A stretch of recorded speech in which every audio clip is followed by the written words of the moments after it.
किसी समय किसी ने नारा लगाया था, दिल्ली दूर। इस नारे का अगला हिस्सा किसी भी भारतीय नागरिक को नहीं बोलना चाहिए, इसलिए मैं भी नहीं बोलूंगा। वास्तव में दिल्ली उत्तराखंड से बहुत दूर थी, हर मामले में। इतनी दूर कि पहाड़ से कोई व्यक्ति छोटी मोटी नौकरी करने दिल्ली जाता तो दिल्ली का ही होकर रह जाता था। आज भी आधी नहीं तो चौथाई दिल्ली उत्तराखंडियों की ही है। हाल के लोकसभा चुनाव नतीजों से आपने अंदाजा तो लगा ही लिया होगा। लेकिन अब दिल्ली एक्सप्रेस हाईवे जल्दी चालू हो रहा है। इससे हम 2.5 घंटे में दिल्ली पहुंच जाएंगे। इस एक्सप्रेस वे से पहले हम गर्मी के मामले में दिल्ली के पास पहुंच गए हैं।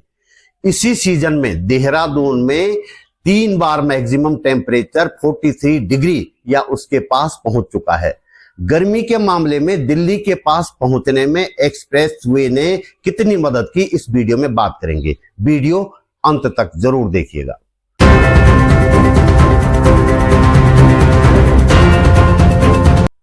नमस्कार, आप देख रहे हैं बात बोलेगी। मेरा नाम है त्रिलोचन भट्ट और मैं करता हूं सरकार की नहीं सरोकारों की बात।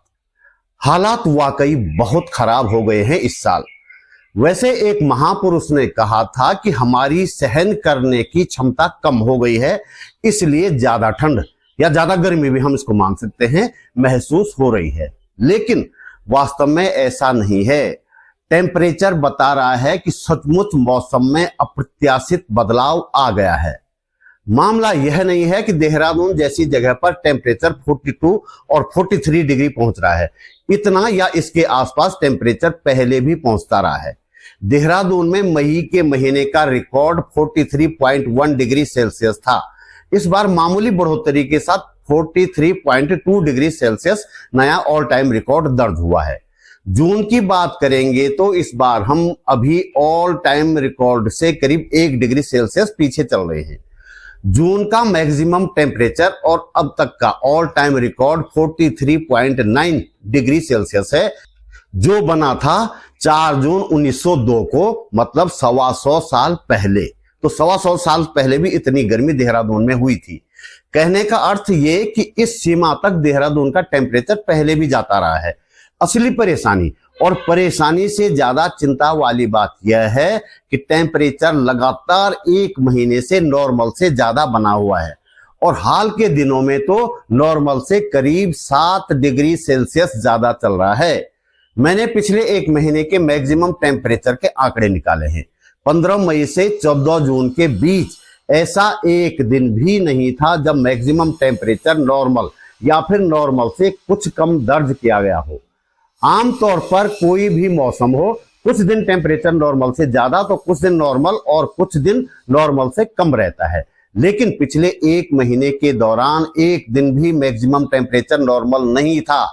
इससे भी चिंताजनक बात यह है कि इस दौरान 7 दिन ऐसे भी थे जब मैक्सिमम टेम्परेचर नॉर्मल से 7 डिग्री सेल्सियस ज्यादा दर्ज किया गया।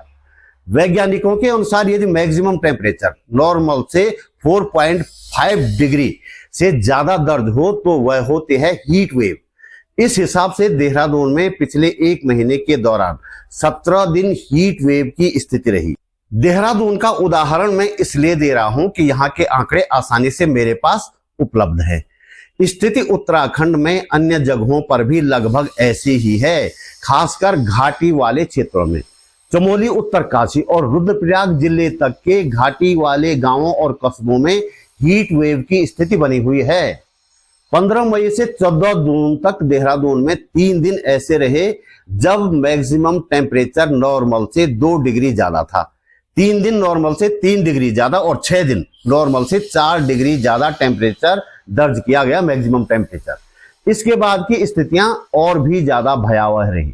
7 दिन ऐसे रहे जब मैक्सिमम टेम्परेचर नॉर्मल से 5 डिग्री ज्यादा, 3 दिन नॉर्मल से 6 डिग्री ज्यादा और 7 दिन नॉर्मल से 7 डिग्री ज्यादा दर्ज किया गया।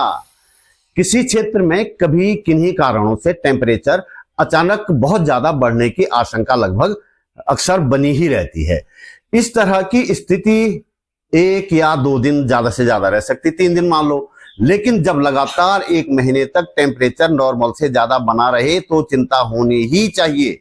पिछले कुछ दिनों का टेम्परेचर देखें तो 8 जून के बाद मैक्सिमम टेम्परेचर करीब करीब हर रोज बढ़ता चला गया।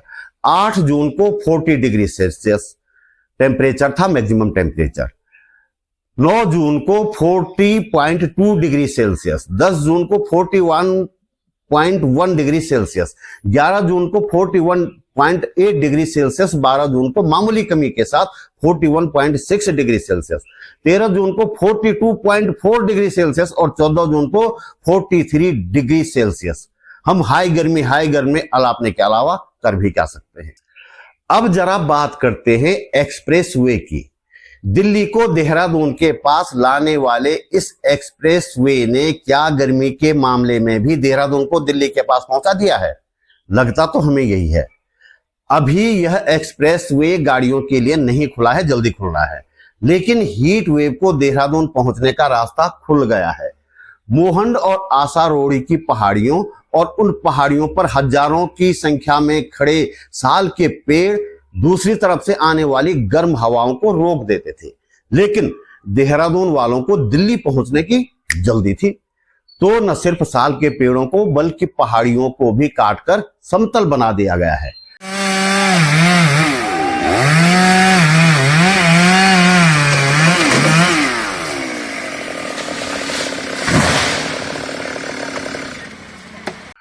जब इस योजना पर काम शुरू हुआ था तो देहरादून के जागरूक नागरिकों ने इसका विरोध किया था, धरने प्रदर्शन किए थे, लेकिन राक्षसी बहुमत वाली डबल इंजन सरकार पर क्या फर्क पड़ना था इसका।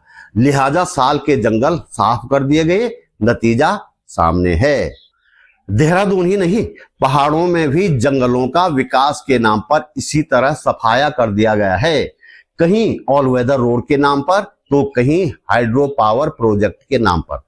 लिहाजा पहाड़ों पर भी स्थिति करीब करीब देहरादून जैसी ही बनी हुई है।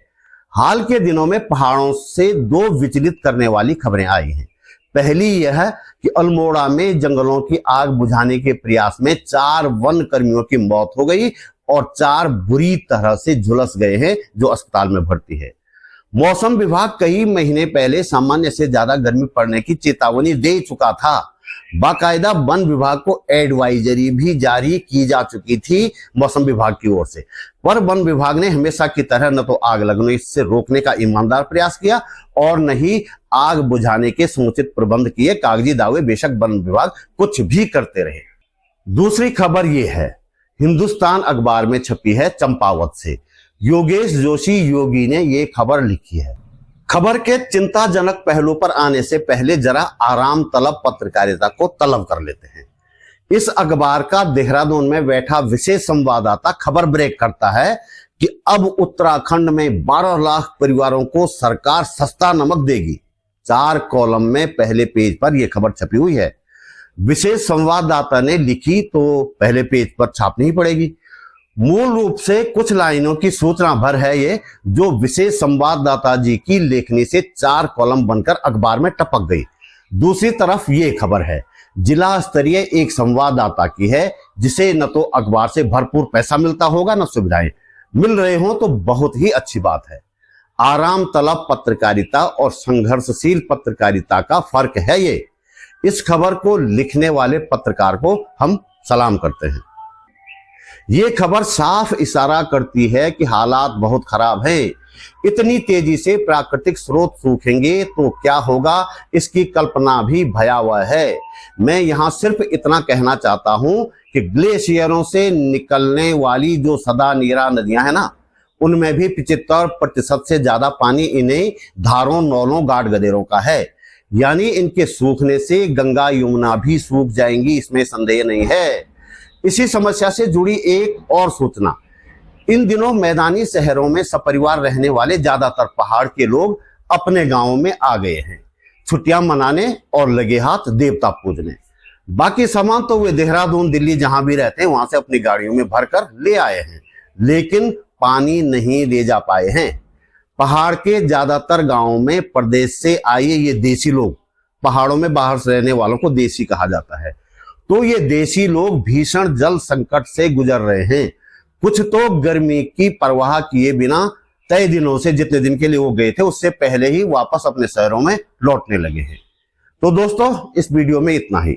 आप महसूस करते हैं कि इस वीडियो को बनाने में थोड़ी बहुत मेहनत की गई है और आपको इससे कुछ काम की जानकारी मिली है तो लाइक कमेंट के साथ शेयर भी करें। यदि आप समर्थ हैं तो अपने जेब खर्च में से एक बहुत छोटी सी राशि निकालकर आर्थिक सहयोग करें। YouTube पर वीडियो के नीचे ज्वाइन बटन पर जाकर या सुपर थैंक्स पर जाकर आप मेरा सहयोग कर सकते हैं। वीडियो में मैंने बार कोड भी लगाया है और डिस्क्रिप्शन में बैंक डिटेल भी है। संभव हो तो मदद करिएगा। मेरा चैनल सब्सक्राइब करें, फेसबुक पेज फॉलो करें, बातबोलेगी.com भी देखें। जल्दी मिलते हैं एक और वीडियो के साथ। नमस्कार।